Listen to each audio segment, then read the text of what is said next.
At a London cybersecurity conference, new internal DNC emails obtained by hacker Guccifer 2.0, later released by Wikileaks, reveal pay-to-play deals between President Obama's administration and his donors, as well as the true feelings of Colin Powell about Hillary Clinton.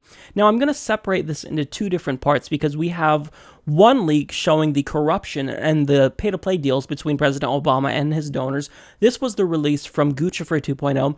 And then from DC Leaks, we have Colin Powell's emails. So we're going to get to the WikiLeaks Guccifer 2.0 release first. So according to Politico, in total, the latest dump contains more than 600 megabytes of documents. It is the first Guccifer 2.0 release to not come from the hacker's WordPress account.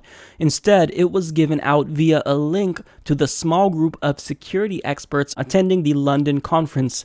Most notable among Tuesday's documents may be the detailed spreadsheets allegedly about DNC fundraising efforts, including lists of DNC donors with names, addresses, emails, phone numbers, and other sensitive details.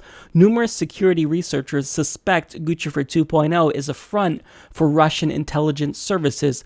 Digital forensic investigations of the DNC and DCCC hacks have led cybersecurity firms to blame Moscow-backed hackers for both digital intrusions. Now, some of the most troubling revelations reveal overt corruption within the DNC and within President Obama's administration, but one email sent from Jacqueline Lopez, who is an attorney to the DNC, reads, "Can we set up a time for a very brief call to go over our process for handling donations from donors who have given us pay-to-play letters?" This reveals that there is this pay-to-play relationship, this quid pro quo going on between donors to the Democratic Party and members of the Democratic Party. You donate to them, you get a favor. You might get appointed to a government position, as some of these emails show. So many high-dollar donors were appointed to high-level government positions. So Observer explains that essentially, Obama was auctioning off foreign ambassador positions and other office positions while Hillary Clinton served as Secretary of State.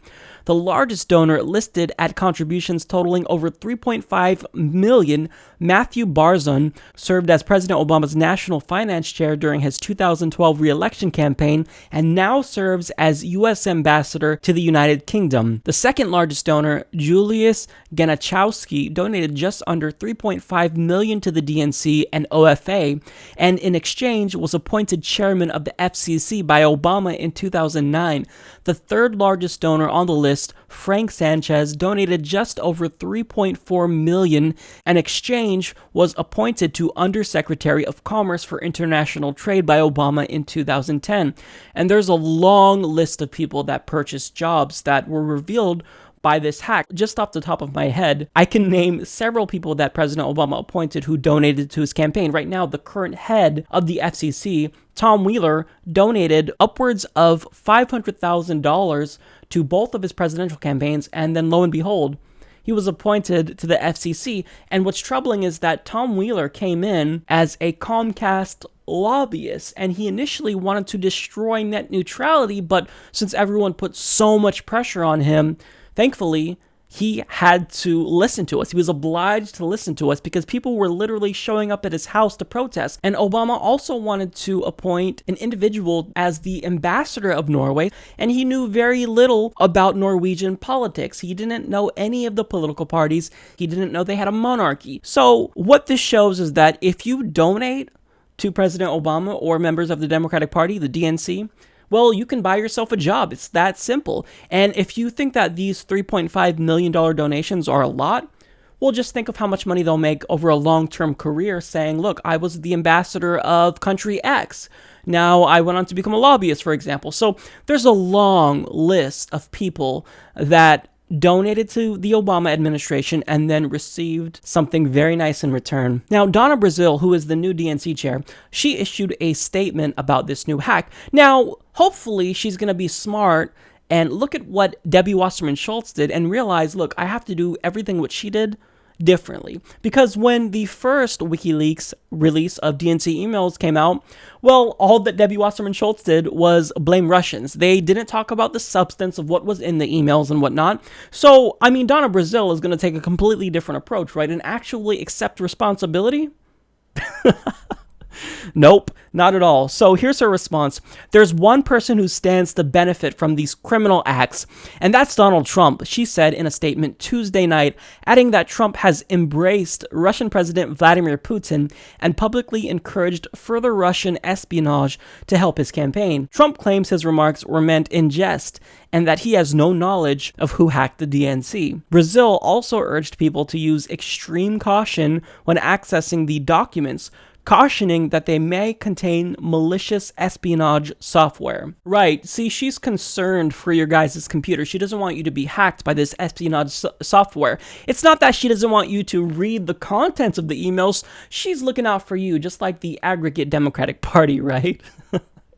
Ridiculous. So, I mean, just like Debbie Wasserman Schultz, she's doing the same thing. She's trying to shirk responsibility for this and is blaming Russia. Now, getting to part 2, there's a separate hack by DC Leak. They obtained information from Colin Powell. They have his emails, and they released many of his emails that he sent and received from various individuals. So in emails by Colin Powell, Hillary Clinton's true feelings about Obama were discovered. So New York Post explains, corporate financier Jeffrey Leeds depicted Clinton as a sore loser set on revenge in the emails, which were obtained by The Intercept, and claimed Clinton is terrified she might lose again, presumably to Bernie Sanders.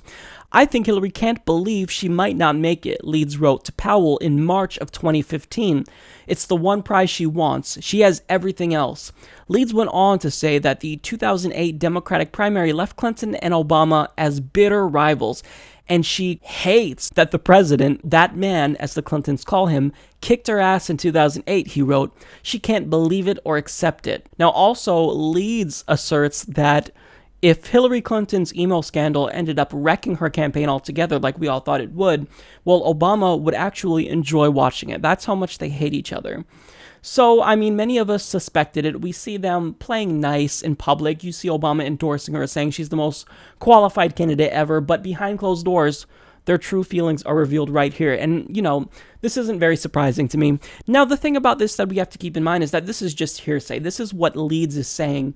So we don't necessarily know if that's truly how Clinton feels. This is just one individual who's making that statement. So keep that in mind. However, we do have something that isn't hearsay. Colin Powell's actual statement about Hillary and Bill Clinton. He states in one email, I would rather not have to vote for her, although she is a friend I respect. A 70-year-old person with a long track record, unbridled ambition, greedy, not transformational, with a husband still dicking bimbos at home, according to the NYP. So all I can say to that is, wow. I mean, politicians in public, they're very rehearsed. You know, they try to speak as eloquently as possible, but when you really get some insight into their true feelings, it's completely fascinating to me.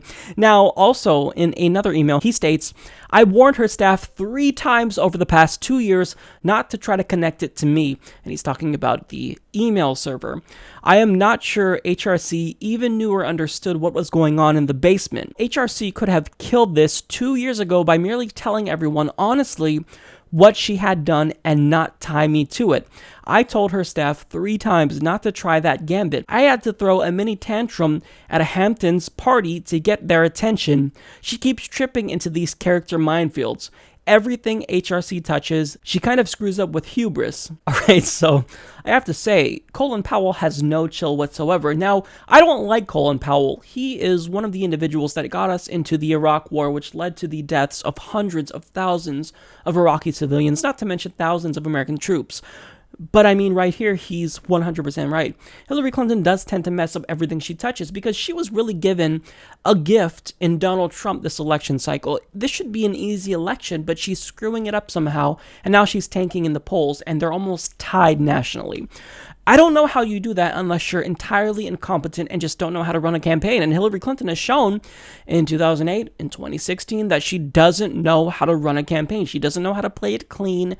She doesn't know how to do damage control. And Colin Powell is correct here. Now, in response, Hillary Clinton, you know, she gave a typical politician answer, and she said that she feels really bad for Colin Powell because he was the victim of this hacking here.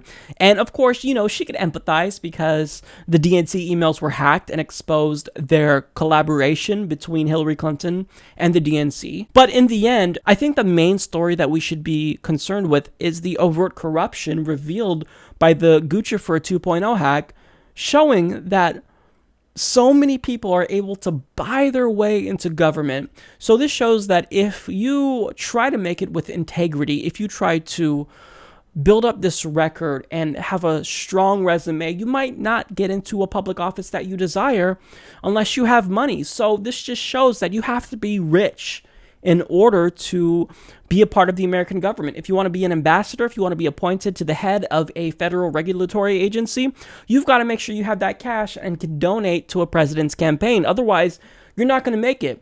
And this is further proof that we live in an oligarchy.